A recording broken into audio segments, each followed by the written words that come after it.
جی السلام علیکم ورحمۃ اللہ وبرکاتہ۔ الحمدللہ رب العالمین، اللہم صلی علی محمد وعلی آل محمد۔ سیرت النبی صلی اللہ علیہ وآلہ وسلم کی کلاس نمبر 18 کے ساتھ آج آپ کے سامنے حاضر ہیں۔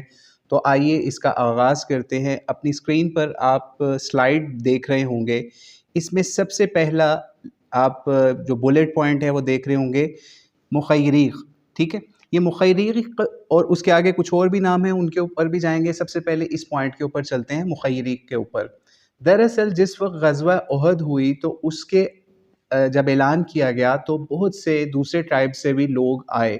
لیکن یہ مخیریق ایک واحد یہودی تھے، یہ جیو تھے جو کہ غزوہ احد کے اندر انہوں نے شمولیت اختیار کی اسلام قبول کرنے کے بعد، ٹھیک ہے۔ اور اس کے اندر یہ سمجھ لیجئے انہوں نے اس میں شامل ہونے سے پہلے دعوت اپنے قبیلے والے کو بھی دی، اور ان کو کہا، جو باقی جیوز تھے ان کو بھی کہا وہ شامل ہوں اس کے اندر اور مسلمان بھی ہو جائیں، ان کو دعوت اسلام بھی پیش کی، لیکن وہ لوگ نہیں مانے۔ انہوں نے بہانے مختلف گھڑے، یعنی ایک بہانہ یہ بھی تھا کہ آج جو ہے وہ ہفتے کا دن ہے تو ہم اس دن تو لڑتے ہی نہیں ہیں، اور اس طرح کے بہانے لڑائے، ٹھیک ہے۔ تو خیر یہ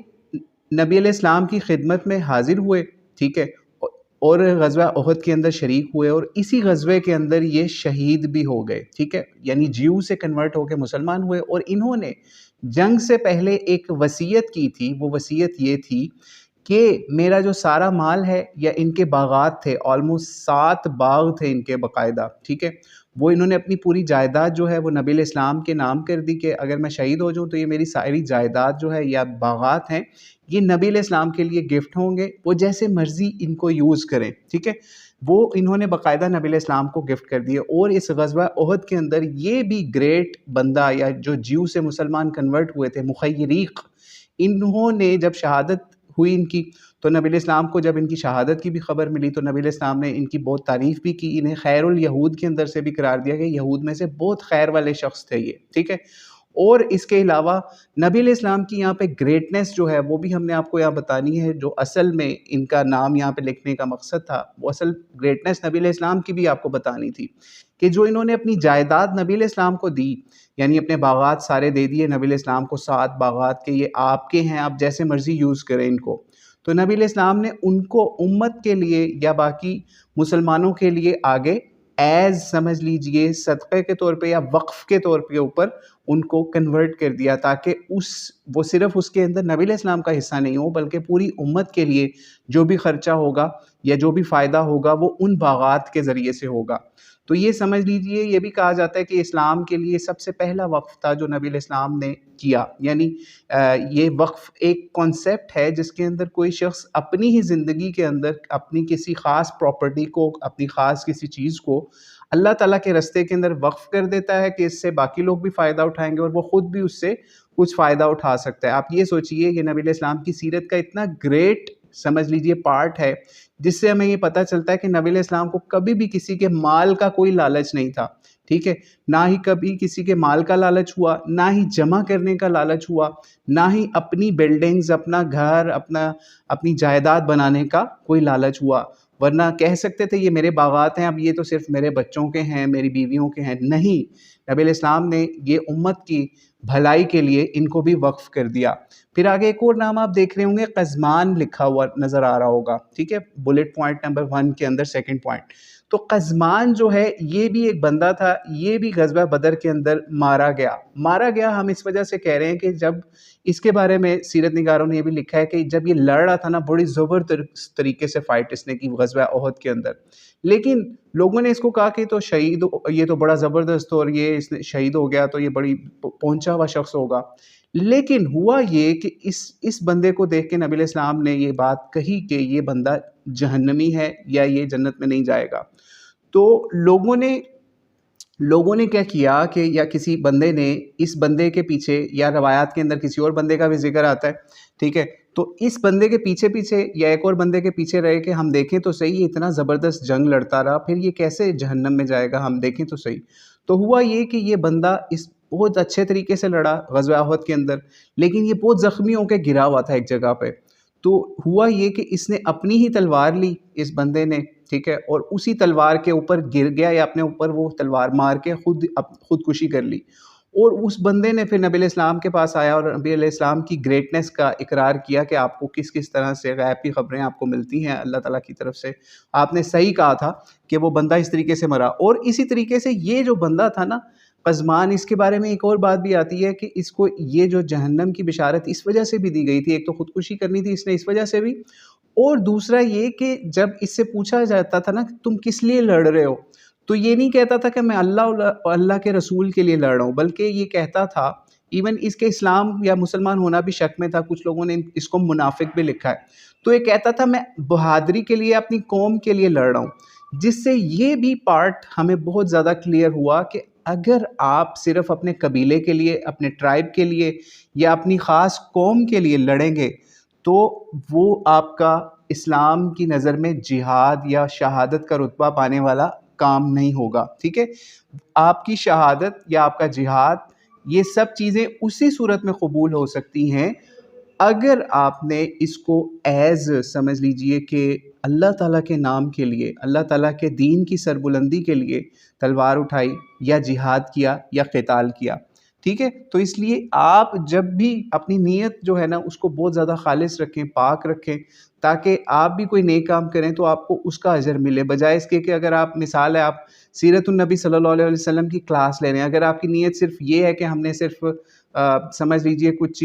ہسٹری کو پڑھنا ہے یا سیکھنا ہے تو اس سے آپ کو اتنا فائدہ نہیں ہوگا. لیکن اگر آپ کی نیت یہ ہوگی کہ ہم نے اس کو سن کے اپنی لائف کے اندر نبی علیہ السلام کی لائف کو کاپی کرنا ہے، اس سے کچھ سیکھنا ہے، لرن کرنا ہے، اطیع اللہ و اطیع الرسول والے احکام جو ہیں وہ سیکھنے ہیں کہ اللہ تعالیٰ کے رسول نے کس طریقے سے دین کو پریکٹس کر کے دکھایا، تو آپ سمجھ لیجئے کہ آپ کو بھی بہت زیادہ اس حوالے سے ثواب ملے گا انشاءاللہ تعالیٰ. ٹھیک ہے، پھر اگلا پارٹ دیکھ رہے ہوں کہ تدفین. جب ہم پچھلی ایپیسوڈ میں تھے تو تدفین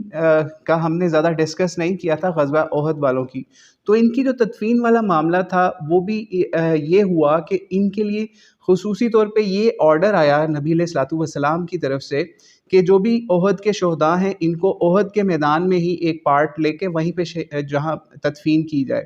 اور زیادہ یہ بھی کہا جاتا ہے جہاں پہ حضرت حمزہ کی شہادت ہوئی اسی جگہ کے قریب قریب ہی ساری قبریں جو ہیں وہ بنائی گئیں. ٹھیک ہے، اور اسی طریقے سے انہی شہداء کے حوالے سے ایک بات اور بھی جو ہے وہ آپ کو بتائیں کہ ایک عورت تھی، اس کے سمجھ لیجئے 3 جو ہیں، ایک بیٹا، ایک شوہر اور ایک بھائی، وہ تینوں شہید ہو گئے اسی غزوہ احد کے اندر. تو اس تک یہ آرڈر نہیں پہنچا ہوا تھا کہ اس طریقے سے جناب کے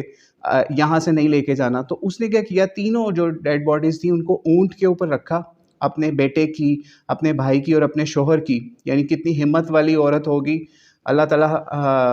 خیر فرمائے تمام مسلمانوں کی. تو خیر اس نے کیا کیا کہ اس نے اونٹ پہ یہ رکھی اور اس نے اونٹ کو چلانے کی کوشش کی، لیکن اونٹ وہیں بیٹھ جاتا تھا، اونٹ آگے نہیں جاتا تھا. جب نبی علیہ السلام کو پتہ چلا کہ یہ ہو رہا ہے تو پھر نبی علیہ السلام نے ان کو بتایا کہ تمہارے جو شوہر ہیں اس نے کوئی قسم بھی کھائی تھی یا کوئی اللہ سے اس نے عہد بھی کیا تھا اس حوالے سے، شہادت کے حوالے سے، احد کے حوالے سے، تو اس وجہ سے یہ تمہارا اونٹ نہیں جا رہا.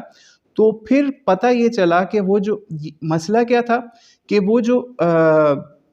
یہ سمجھ لیجئے وہ جو اونٹ نہیں چل رہا تھا اس کے اوپر اصل میں ایک ایسے صحابی کی بھی ڈیڈ باڈی تھی جو کہ لنگڑے تھے. ٹھیک ہے، وہ لنگڑے تھے. ٹھیک ہے، ان کا نام عمر بن الجموح تھا. ٹھیک ہے، وہ لنگڑے تھے، لیکن نبی علیہ السلام نے لنگڑوں کو بھی جہاد کے اندر رخصت دی ہوئی تھی. کوئی اندھا ہو، کوئی گونگا بہرا ہو یا کوئی اس کو باڈی کے اندر ایشو ہو تو اس کو جہاد کے اندر رخصت ہوتی تھی، مطلب اس کو الاؤ نہیں ہوتا تھا، اگر وہ اپنی مرضی سے کوئی اس ہو تو وہ آ سکتا ہے. تو یہ عمر بن الجموح جو تھے نا صحابی، لنگڑے تھے، یعنی صحیح طرح سے چل نہیں سکتے تھے، لیکن ان کو شوق بہت تھا کہ میں شہید ہوں، شہادت کا درجہ پاؤں کسی طریقے سے، کیونکہ ان کو پتہ تھا کہ شہادت کا مطلب ہے کہ ڈائریکٹ اللہ کے راستے میں لڑنے سے ہمیں جنت الفردوس یا جنت مل جائے گی. تو انہوں نے ریکویسٹ کی ہوئی تھی نبی علیہ السلام سے، تو نبی علیہ السلام نے ان کو اجازت دے دی تھی، اور انہوں نے اس وقت یہ بات کہی تھی کہ میں یہ چاہوں گا کہ میں اسی میدان سے پھر اپنے گھر واپس نہ جاؤں. تو ان کی جو بیوی تھی جس کا ہم نے پہلے بتایا، یا ان کی عورت جو تھی، وہ ان کی ڈیڈ باڈی کو لے کے جانے کی کوشش کر رہی تھی، تو اونٹ نہیں لے کے جا رہا تھا.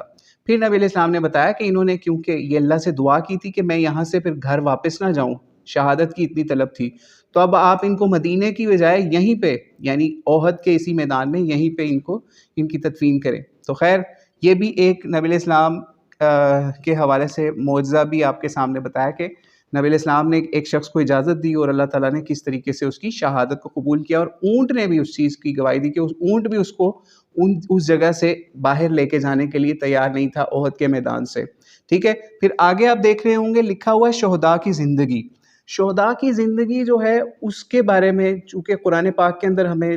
بارہا یہ آیات ملتی ہیں جس کے اندر اللہ تعالیٰ نے یہ بات فرمائی کہ جو شہید ہیں ان کو مردہ مت کرو، ٹھیک ہے۔ تو اسی حوالے سے لوگ بھی سوال کیا کرتے تھے نبی علیہ السلام سے کہ شہید جو ہیں ان کی لائف کیسی ہوتی ہے، شہید ہوتا کیا ہے، یعنی آپ مشہور یہی تھا کہ شہید جو ہے وہ مرتا نہیں ہے۔ تو ہمیں پھر اس کے اوپر جب احد کا معاملہ پیش آیا تو نبی علیہ السلام نے اس وقت یہ فرمایا، مشکات شریف کے اندر بھی یہ روایت ہے، ٹھیک ہے، اور سیرت نگاروں نے بھی اس کو لکھا ہے، 3853 مشکات کے اندر یہ روایت آتی ہے کہ نبی علیہ السلام سے جب پوچھا گیا تو آپ نے یہی بات فرمائی کہ غزوہ احد میں جو تمہارے بھائی شہید کر دیے گئے تو اللہ تعالیٰ نے ان کی روحیں جو ہیں وہ سبز پرندوں کے پیٹ میں، یعنی سبز پرندوں کی شکل میں یا ان کے اندر داخل کر دی، اور وہ جنت کی نہروں پر آتے ہیں اور جنت کے میوے یا پھل کھاتے ہیں، اور عرش کے سائے کے نیچے کچھ ایک اسپیشل گولڈ کی کچھ پارٹس ہیں یا قندیلیں جنہیں کہا جاتا ہے، اس کے اندر وہ اپنی لائف جو ہے وہ گزارتے ہیں، اور بہترین کھانا پینا آرام گاہ وہاں پہ ان کی ہے۔ تو اور جب وہ ان کو اتنے انعام ملتے ہیں تو وہ اللہ تعالیٰ سے پتہ کیا کہتے ہیں، وہ یہ کہتے ہیں کہ اے اللہ ہمارے متعلق ہمارے بھائیوں کو، یعنی جو پیچھے رہ گئے ہیں جو شہید نہیں ہوئے، ان کو کون بتائے گا کہ ہم جنت میں زندہ ہیں، تاکہ وہ بھی ہماری جنت کے حوالے سے زندہ ہونے کی خبر پالیں اور وہ بھی کوشش کریں جنت حاصل کرنے کی، اور لڑائی کے حوالے سے سستی نہ کریں، کیونکہ بہت سارے مسلمان ایسے ہیں جو سستی کرتے تھے اس وقت بھی۔ تو اللہ تعالیٰ نے پھر کہا، ان کو جواب دیا، یعنی یہ نبی علیہ السلام جنتیوں کے حوالے سے ان جو شہید ہوئے احد کے اندر ان کے حوالے سے بتا رہے ہیں کہ اللہ تعالیٰ نے پھر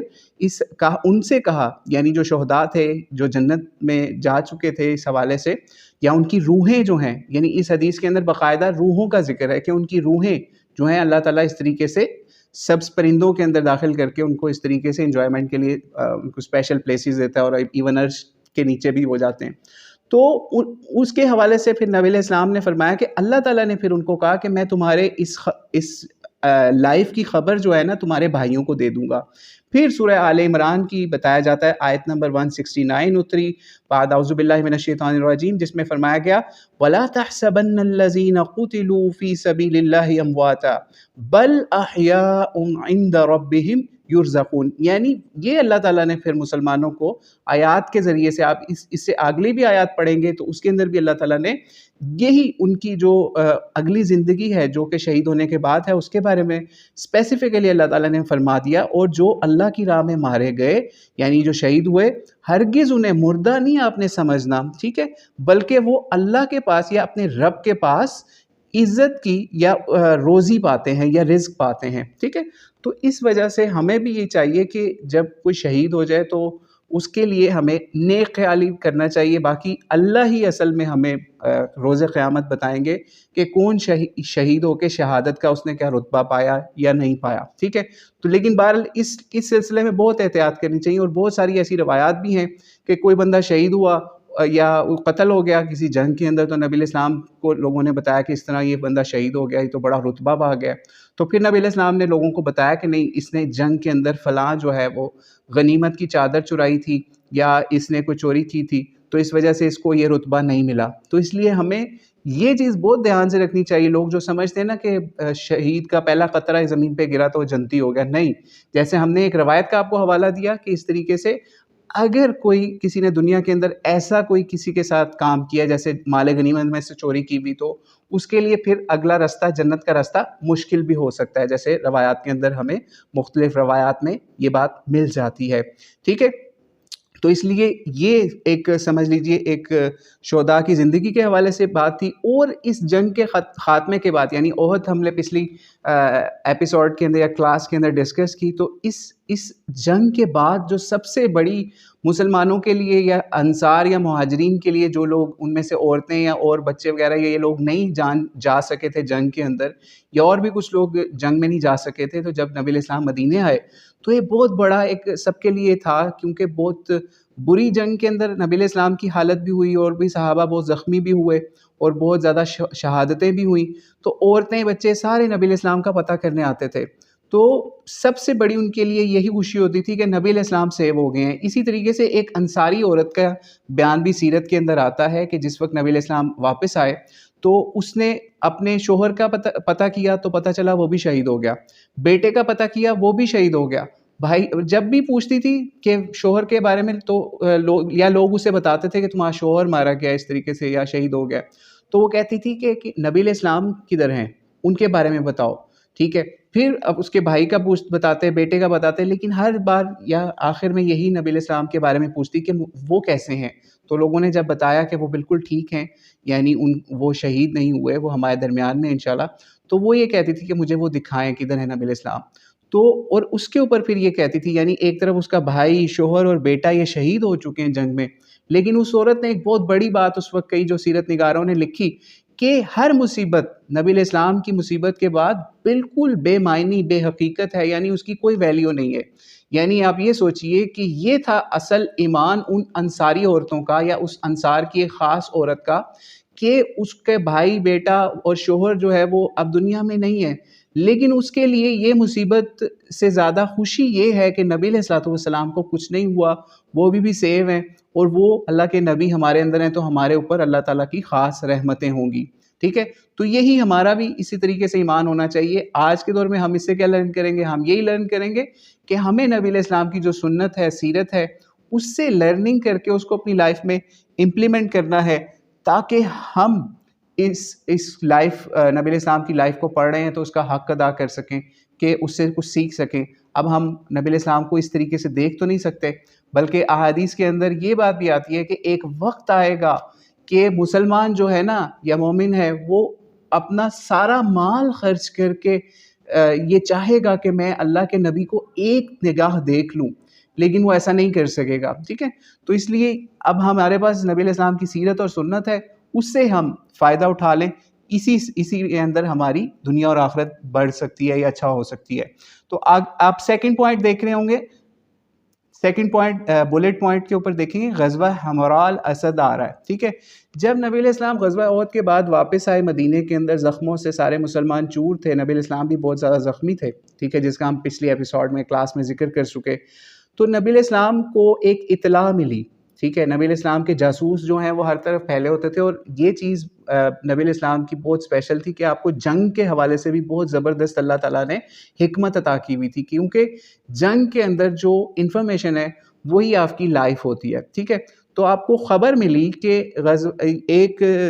علاقہ ہے جس کو روحا کہتے ہیں، جو مدینے سے تقریباً 8-10 میل کے فاصلے پر ہے، ٹھیک ہے۔ وہاں پر ایک قبیلے کے پاس ابو سفیان اور اس کے لشکر ابھی تک وہیں پہ موجود ہیں، ٹھیک ہے، اور وہ وہاں سے واپس دوبارہ اٹیک کرنے کی پلاننگ کر رہے ہیں کہ اب یہ لوگ مدینے میں گئے ہیں، مصیبت کے مارے ہوئے زخمی ہیں مسلمانوں کا لشکر کا بہت بڑا حصہ، تو اب جو ہے نا ہمیں چاہیے کہ ایک دفعہ پھر اٹیک کر کے پورا مدینہ ہی فارغ کر دیں، مسلمانوں کو مکمل ختم کر دیں کسی طریقے سے۔ جب وہ انہوں نے تیاری کر لی، ادھر سے نبی علیہ السلام کو خبر بھی مل گئی، تو ہوا یہ کہ ایک قبیلے کا، ایک اور قبیلے کا ایک بندہ نبی علیہ السلام سے مسلمانوں کی شہادتوں کے اوپر تعزیت کرنے آیا اور نبی علیہ السلام کا حال چال پوچھنے آیا ہوا تھا دور سے، ٹھیک ہے۔ جب وہ واپس جا رہا تھا تو ادھر سے نبی علیہ السلام کی طرف جب ابو سفیان آپ کے اوپر یا مدینے کے اوپر اٹیک کرنے کے لیے لشکر کو لے کے آ رہا تھا، اور وہ اس جگہ پہ اس وقت پڑاؤ ڈالا ہوا تھا، روحا یا پھر اس کو حمراء الاسد کہتے تھے اس مقام کے اوپر، جس کے نام سے یہ غزوہ مشہور ہے۔ تو ہوا یہ کہ ابو سفیان جب وہاں سے نکل رہا تھا کہ نبی علیہ السلام کے اوپر دوبارہ اٹیک کیا جائے یا مدینے کو اٹیک کر کے ختم کیا جائے، تو یہ جو بندہ تھا جو نبی علیہ السلام سے مل کے واپس جا رہا تھا، تو اس بندے نے ابو سفیان کو خبر دی کہ تمہاری جو خبر ہے نا وہ مدینے میں پہنچ چکی ہے، نبی علیہ السلام نے مکمل تیاری کر لی اور وہ اپنا لشکر لے کے نکل بھی گئے ہیں، ٹھیک ہے۔ آپ یہ سوچئے نبی علیہ السلام کا ایمان، صحابہ کا ایمان، اور جو زخمی تھے ان سب کا اتنا زبردست ایمان تھا کہ زخموں سے چور تھے، ٹھیک ہے، اور وہ پھر بھی اس کفار کے لشکر کو مدینے میں انٹری سے یا ان کو مارنے کے لیے دوبارہ سے باہر جنگ کے لیے نکل گئے۔ جب یہ نکل گئے، ادھر سے ابو سفیان کو بھی خبر ہو گئی، یہ تو اب ہمیں بدلہ لیے بغیر نہیں چھوڑیں گے، تو ہمارا خاتمہ کر دیں گے۔ تو ابو سفیان نے اپنا لشکر واپس موڑا اور واپس مکے کی طرف نکل گیا۔ جب نبی علیہ السلام اس مقام پہ پہنچے، حمراء الاسد کے اوپر یا روحا مقام کے اوپر، تو نبی علیہ السلام نے وہاں پہ ان کے نشانات دیکھے اور پتہ چلا کہ وہ لشکر جو ہے مکے والا وہ مکہ کی طرف واپس روانہ ہو چکا ہے۔ تو پھر خیر نبی علیہ السلام نے پھر لشکر کو یہاں سے دوبارہ واپس لے لیا۔ اس سے ہمیں پتہ چلتا ہے کہ یہ نبی علیہ السلام کی جو اسٹریٹجیز تھیں وار کے حوالے سے یہ بہت زبردست تھیں کہ نبی علیہ السلام کی جو خبر ہے یا انفارمیشن سورسز ہیں وہ بہت زیادہ اسٹرانگ ہوتے تھے، اور یہی جنگ کے حوالے سے بہت امپورٹنٹ چیز ہوتی ہے۔ اب ہم تھرڈ سٹیپ کے اوپر چلتے ہیں۔ تھرڈ بلٹ پوائنٹ آپ دیکھ رہے ہوں گے، یہودی اور قرض کا کاروبار۔ یہ تھرڈ پوائنٹ بہت زیادہ امپورٹنٹ ہے۔ جس وقت مدینے کے اندر مسلمان آئے، ٹھیک ہے، تو مدینے کے اندر مسلمانوں کے فائنینشیل پرابلمز بہت زیادہ تھے، ٹھیک ہے۔ یہاں پہ ایک نبی علیہ السلام نے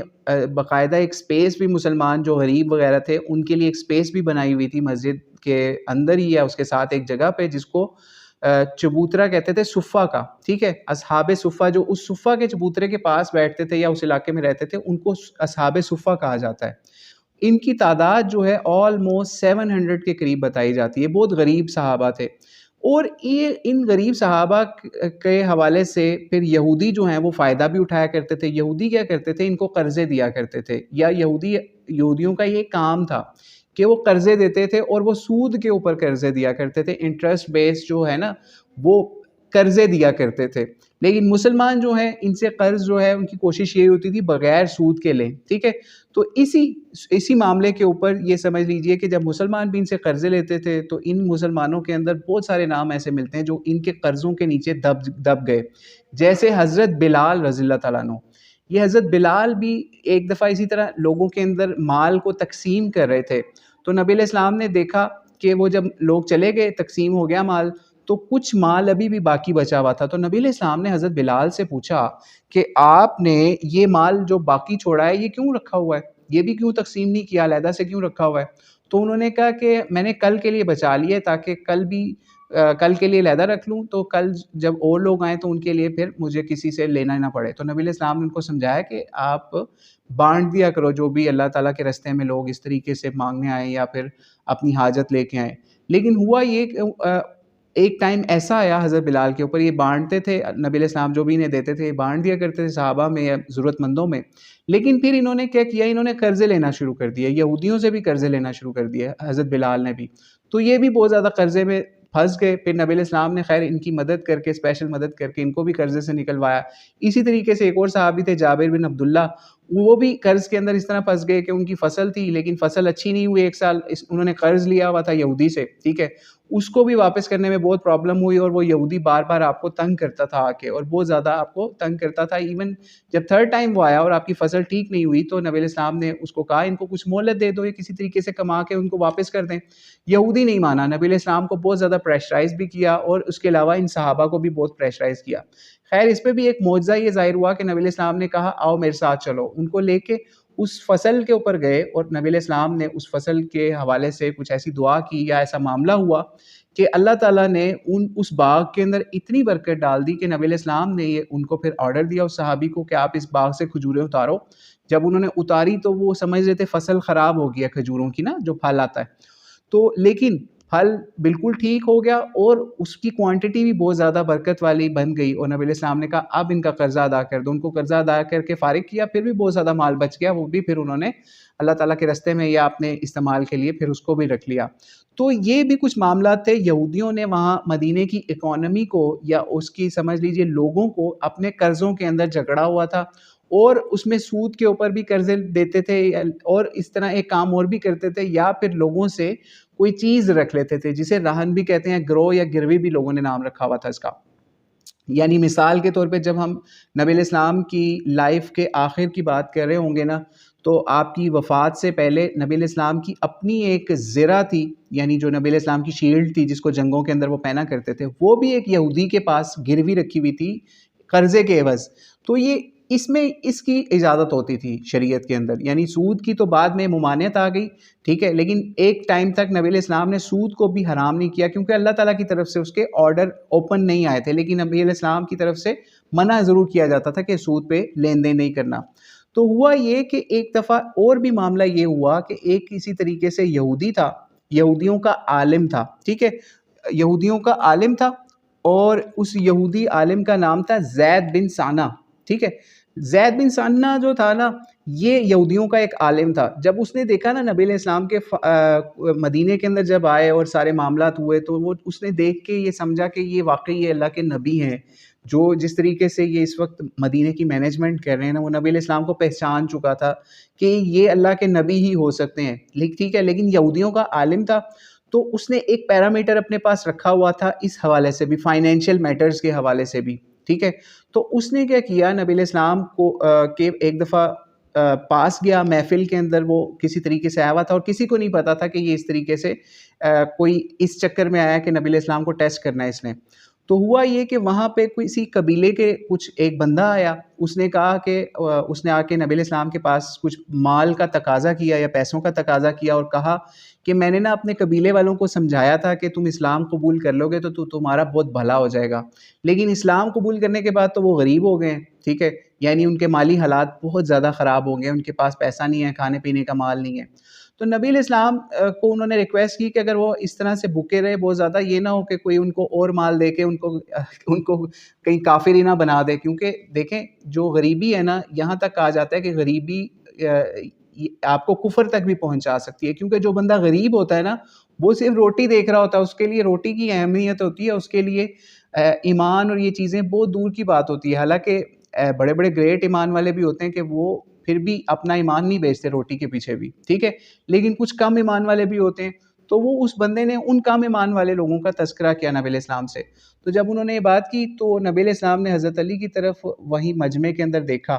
کہ ان کی کوئی مدد کی جائے تو کچھ کوئی مال وغیرہ کے لیے. تو حضرت علی نے تو انکار کر دیا، کہ مطلب انکار اس طرح سے کیا کہ ہمارا پاس جو بھی تھا وہ ختم ہو گیا ہے مال، تو ہم ان کی کیسے مدد کریں.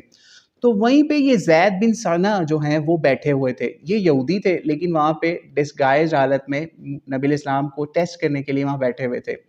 تو انہوں نے کیا کیا، انہوں نے کہا کہ انہوں نے وہاں فوری اپنے آپ کا انٹروڈیوس کروایا اپنے آپ کو اس یہودی نے، لیکن اپنا بتایا نہیں کہ میں اس طرح یہودی ہوں یا میں ان کا عالم ہوں. انہوں نے وہاں پہ فوری کہا کہ میں آپ کو جو ہے نا وہ پیسے دیتا ہوں. ٹھیک ہے، میں آپ کو 80 مثقال سونا دیتا ہوں. ایک میئر ہوتا تھا مثقال نا، تو میں آپ کو سونا دیتا ہوں اتنی کوانٹٹی کے اندر، تو آپ ان کی مدد کر دیں، لیکن مجھے اس خاص باغ کی کھجوریں آپ دلوا دیں اتنی کوانٹٹی کے اندر. تو نبی علیہ السلام نے کہا نہیں، ہم یہ خاص باغ والی کھجوروں کا نہیں آپ سے ایگریمنٹ کر سکتے، ویسے جنرلی کہہ سکتے ہیں آپ کو اتنے میئر کے اندر کھجوریں دے دیں گے. تو خیر وہ بھی بہت تیز تھا یہودی، اس نے کہا ہاں ٹھیک ہے. زید بن ثانہ نے کہا ٹھیک ہے میں ایگری کرتا ہوں، آپ جس بھی باغ سے لے دیں، مجھے اس ٹائم پیریڈ، اتنا ٹائم پیریڈ ہے آپ کا، تو مجھے اتنے ٹائم پیریڈ کے اوپر آپ نے اتنی کوانٹٹی میں کھجوریں دے دینی ہیں. خیر وہ اس قبیلے والے کی مدد کر دی نبی علیہ السلام نے اس سونے کے ذریعے سے. ٹھیک ہے، گولڈ کے ذریعے سے، اور اس سے ایگریمنٹ کر لیا کہ اب تمہارا یہ جو قرضہ ہے نا وہ ان کھجوروں کے ذریعے واپس کر دیں گے اتنے ٹائم کے اوپر. ٹھیک ہے، اچھا ایک چیز ذہن میں رکھیے گا کہ یہ سودی لین دین نہیں ہو رہا، یہ صرف قرض والا لین دین ہو رہا ہے اس وقت. ٹھیک ہے، تو اس نے کیا کیا کہ جب 3 دن رہ گئے تھے نا، آلموسٹ 3 days لیفٹ کہ وہ قرضے کی مدت پوری ہوتی اور نبی علیہ السلام اس ایگریمنٹ کے حساب سے کھجوریں اس کو دے دیتے اتنی کوانٹٹی کے اندر. لیکن اس نے کیا کیا، یہ اس طاق میں تھا کہ نبی علیہ السلام کو چیک کرے کہ آپ کا حلم جو ہے نا، حلم، ٹھیک ہے، وہ آپ کے غضب کے اوپر کہیں بھاری تو نہیں ہوتا. یعنی آپ کو صرف آپ کا سمجھ لیجیے اسٹیمنا چیک کر رہا تھا، برداشت چیک کر رہا تھا، اور آپ کے اندر یہ فائنینشیل میٹرز کے حوالے سے برداشت بھی دیکھنا چاہ رہا تھا. تو اس نے کیا کیا، وہ 3 دن پہلے ہی چلا گیا اور نبی علیہ السلام کی چادر کھینچنے لگا، یا آپ کے ساتھ بدتمیزی اس نے پلانڈ کی. ٹھیک ہے، یعنی آپ کو ٹیسٹ کرنے کے لیے کہ آپ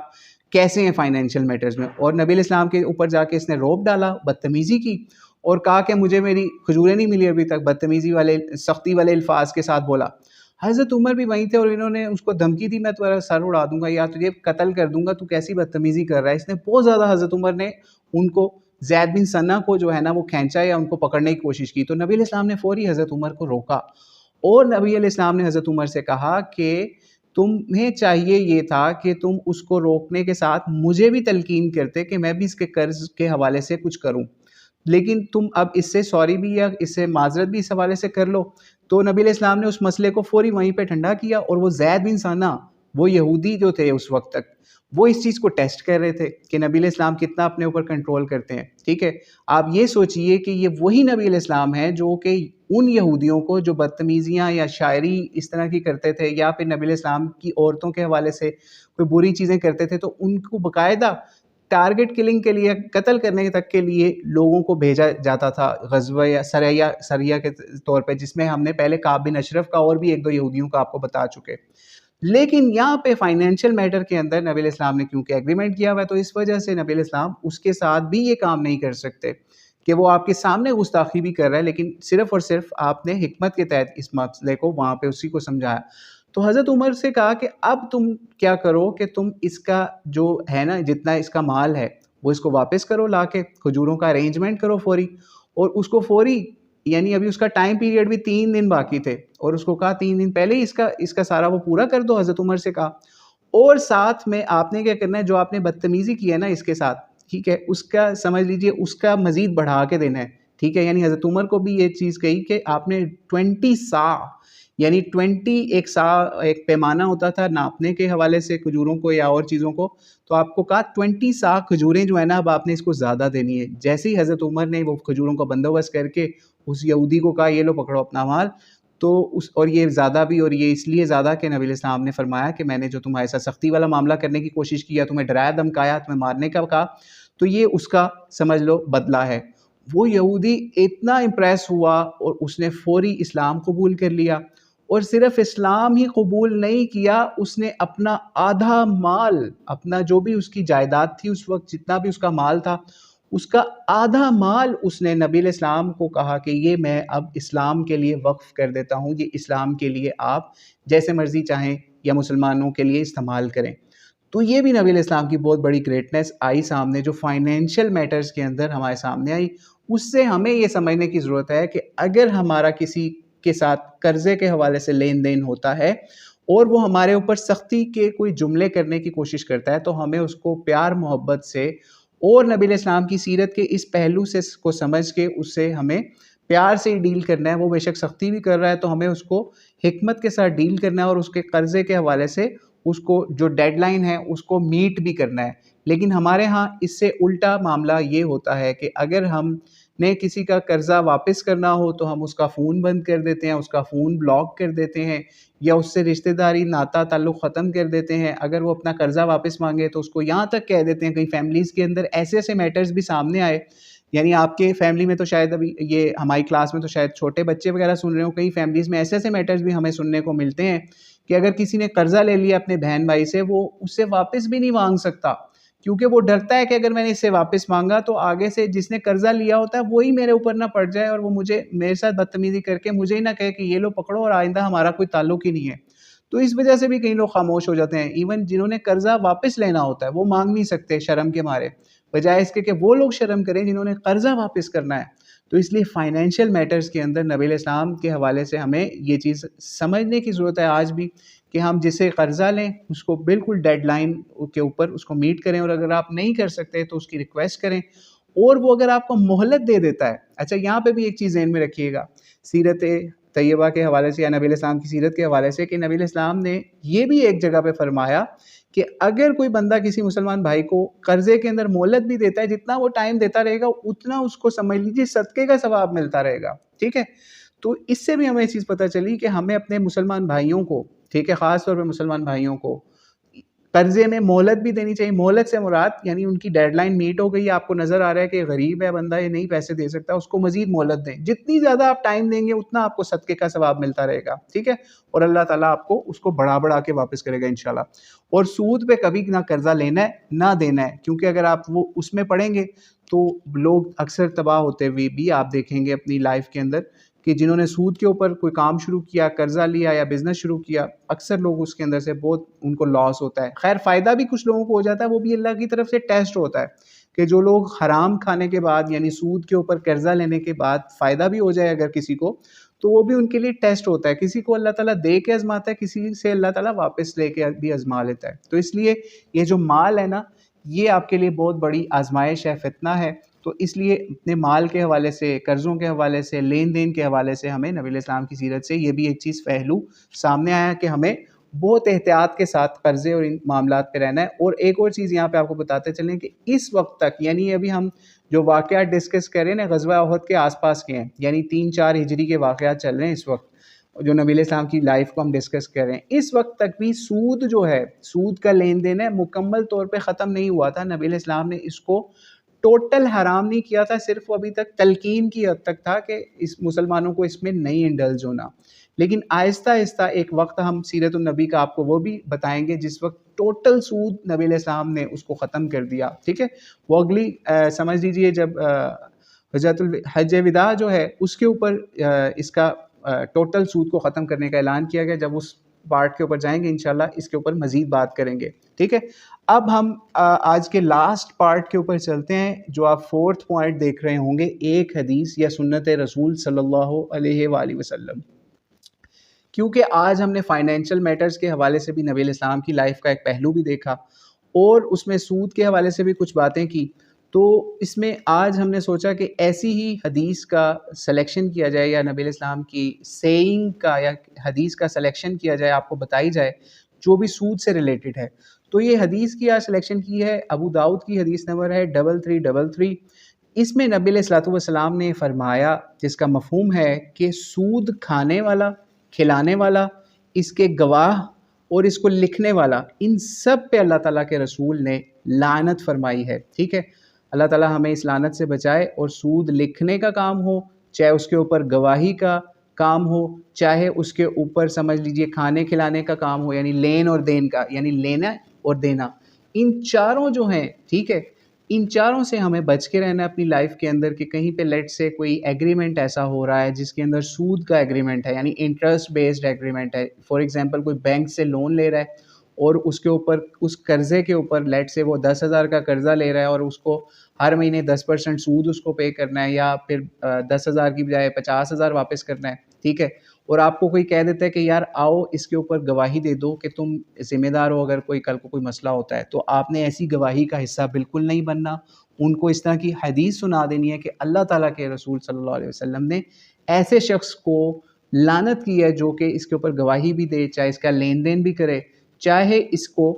سمجھ لیجئے لکھنا بھی، ٹھیک ہے۔ اب اس طرح کا ایگریمنٹ بھی لکھنا جو ہے اس میں بھی آپ کو انوالو نہیں ہونا۔ اور یہاں لعنت کا مطلب بھی سمجھ لیجئے، لعنت کا مطلب یہ ہوتا ہے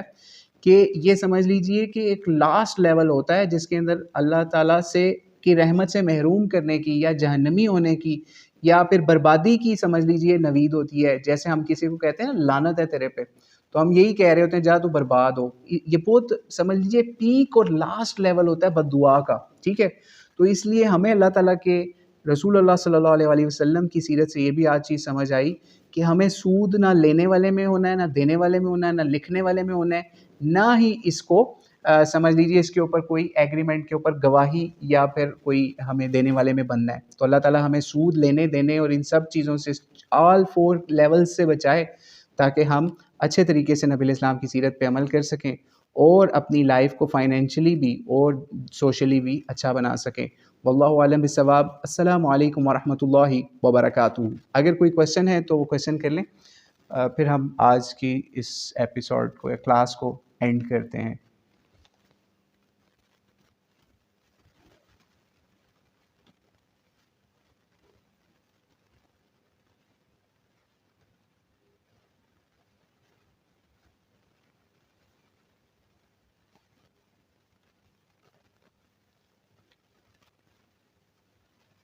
جی کوئی کویسچن نہیں ہے تو اسٹریم لیفٹ کر دیں، ٹھیک ہے۔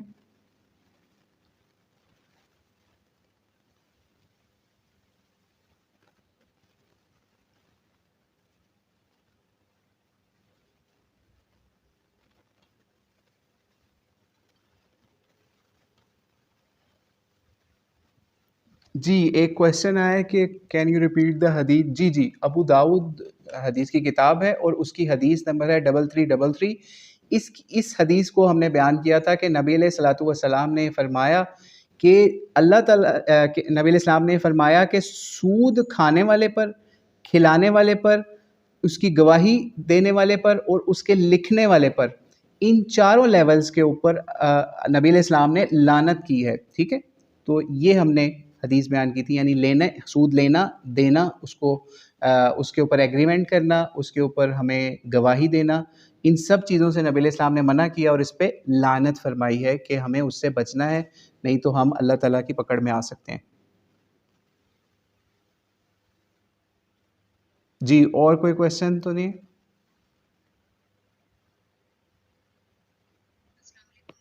جی وعلیکم السلام ورحمۃ اللہ وبرکاتہ۔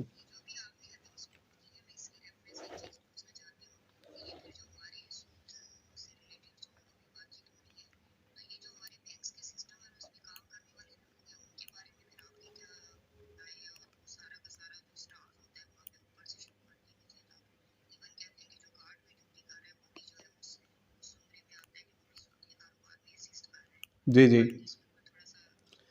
جی ضرور ضرور ضرور۔ جی یہ اصل میں یہ جو گارڈ والی بھی آپ نے بات کی نا، ایک کویشچن ایک آیا ہے کہ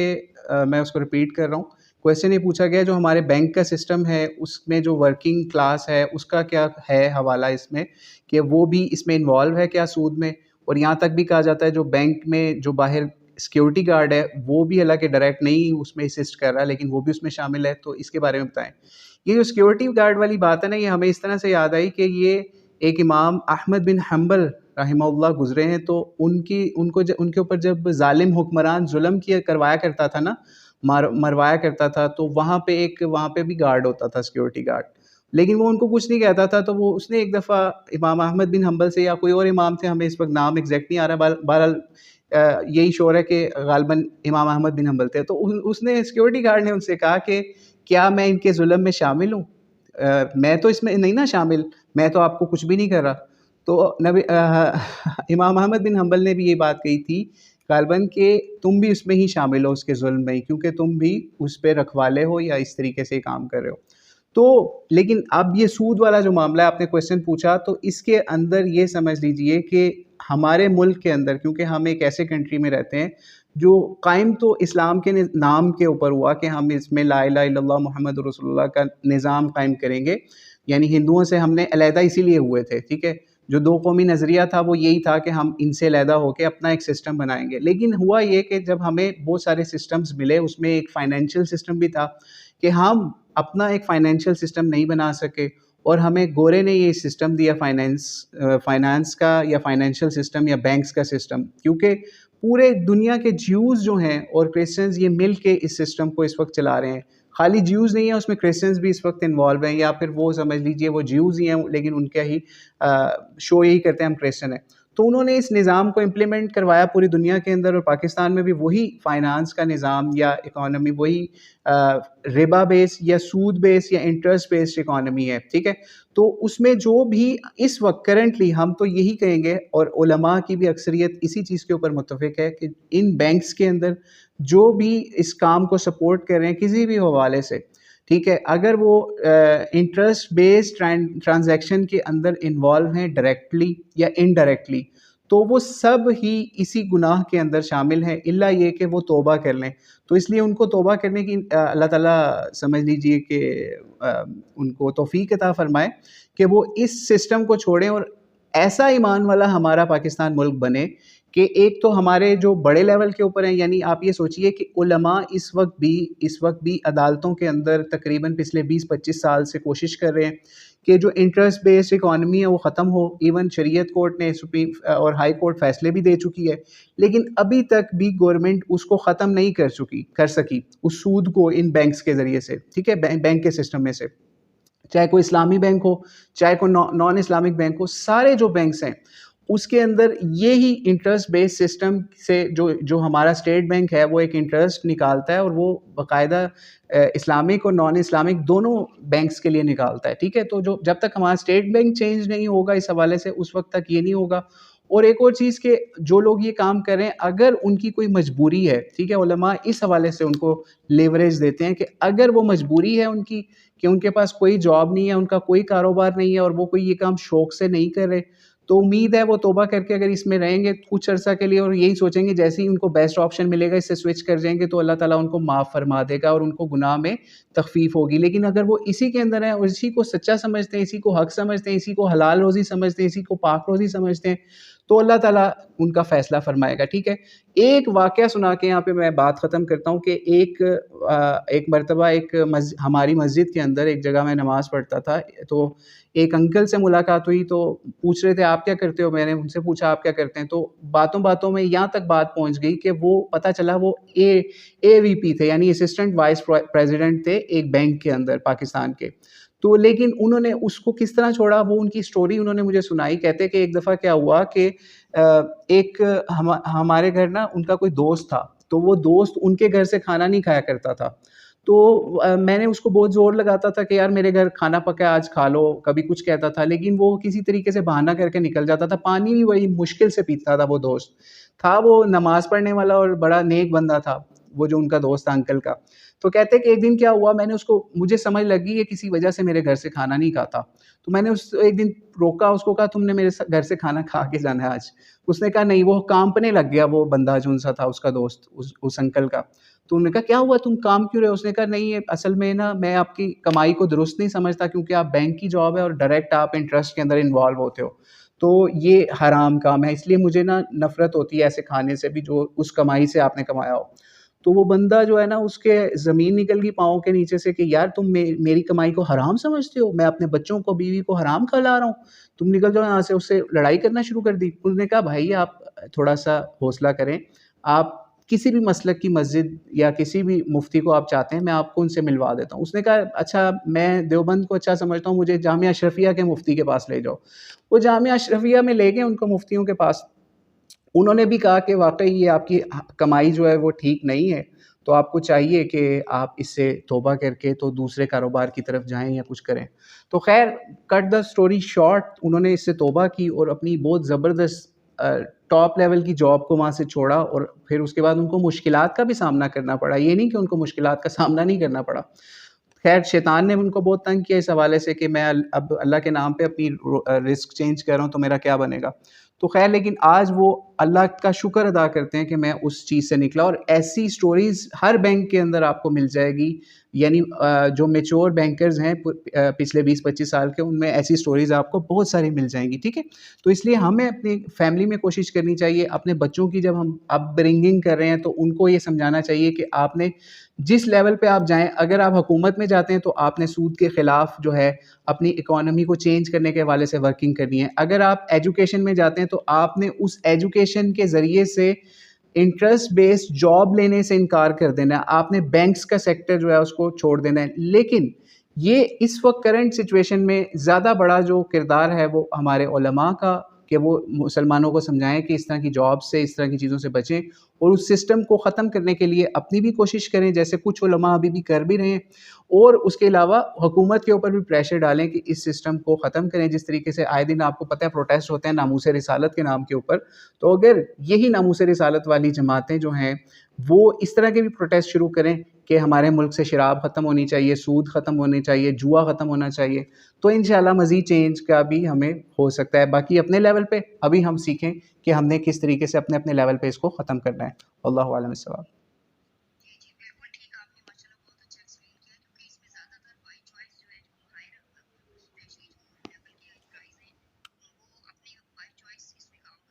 جی جی جی جی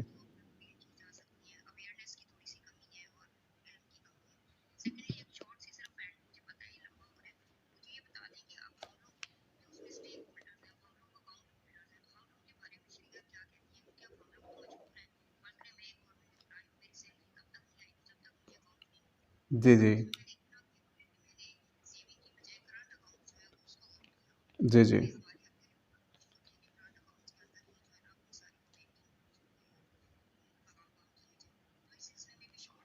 جی جی جی جی بالکل ٹھیک ہے. جی وہ یہی ہے کہ مین چیز تو یہ ہے کہ نبی علیہ الصلوۃ والسلام نے فرمایا تھا, ٹھیک ہے, وہ بھی ہمیں سیرت سے بات ملتی ہے کہ ایک وقت ایسا آئے گا کہ جو سود نہیں بھی لیتا نا اس کو اس کا دھواں پہنچے گا. ٹھیک ہے, اور یہ سمجھ لیجئے علماء نے اس کو دھواں ہی قرار دیا ہے, جو ابھی بھی لوگ مجبوری کے اندر سیلری کی وجہ سے یا اور سیونگ کو رکھنے کی وجہ سے اپنی حلال اماؤنٹ کو ان کے بینک کے اندر, کیونکہ چینل ہی وہی ہے, اس کے ذریعے سے ہی آنا ہے آپ کے پاس, تو یہ سمجھ لیجئے کہ یہ ہم ایک مجبوری کے لیے اس سسٹم کا حصہ بنے ہوئے ہیں. یہ ایسے ہی ہے کہ جب نبی علیہ السلام مدینے میں آئے تو مدینے کا سسٹم جیوز کے ہاتھوں میں تھا فائنینشیل. تو ہم بھی وہی سمجھ لیں وہی سوچیں کہ ہم بھی اس وقت مجبور ہیں کہ ہمیں ان لوگوں کے ہاتھوں یا ان کے پاس اپنی چیزیں رکھوانی پڑ رہی ہیں. تو اس لیے اللہ تعالیٰ ہمیں اس میں بھی معاف کرے. ہم کسی نہ کسی درجے میں اس کا حصہ تو بن رہے ہیں, لیکن ہم یہ نہیں چاہتے کہ ہمارے اس مال کے ذریعے سے کوئی وہ غلط کام کریں. ٹھیک ہے, تو وہ ہمارے اپنے ہی پیسے ہیں, جو ہمارے ہی اپنے پیسے ہیں, وہ سمجھ لیجیے اس روٹ کے ذریعے سے یا اے ٹی ایم کے ذریعے سے آ رہے ہیں, تو ہمیں اس کا ڈائریکٹ جو ہے وہ اس طریقے سے گناہ نہیں مل رہا, لیکن انڈائریکٹلی اس کا دھواں ہمارے تک ضرور پہنچ رہا ہے, لیکن ہم اس گناہ کے اندر اس طرح ڈائریکٹ انوالو نہیں ہیں. تو اللہ تعالیٰ ہمیں اس سے بچائے. جی جی جی جی جی بالکل. سیونگ اکاؤنٹ تو سمجھ لیں تباہی ہے نا ایک قسم کی, کہ اس کے اندر تو آپ کو انٹرسٹ کیلکولیشن ہونی ہے. تو اس لیے بہتر یہی ہے اور کہ آپ صرف اور صرف اگر مجبوری کے اندر آپ کو اکاؤنٹ کھلوانا ہے, جیسے جاب, سیلری, اس طرح کی بہت ساری چیزیں, یا کہیں سے باہر سے پیسے منگوانے ہیں, تو آپ صرف کرنٹ اکاؤنٹ کھلوائیں اور اسی سے ہی آپ کے سارے کام چل جاتے ہیں بینکنگ کے. تو کرنٹ اکاؤنٹ میں کی علماء اجازت دیتے ہیں اسی وجہ سے, کیونکہ کیفیت ایسی ہے کہ ہم پیسے لے کے اس طرح پھر نہیں سکتے, تو سیفٹی کے لیے پھر اس کی اجازت علماء دیتے ہیں, اس میں کوئی حرج نہیں ہے. جی جی جی, کوئی مسئلہ نہیں.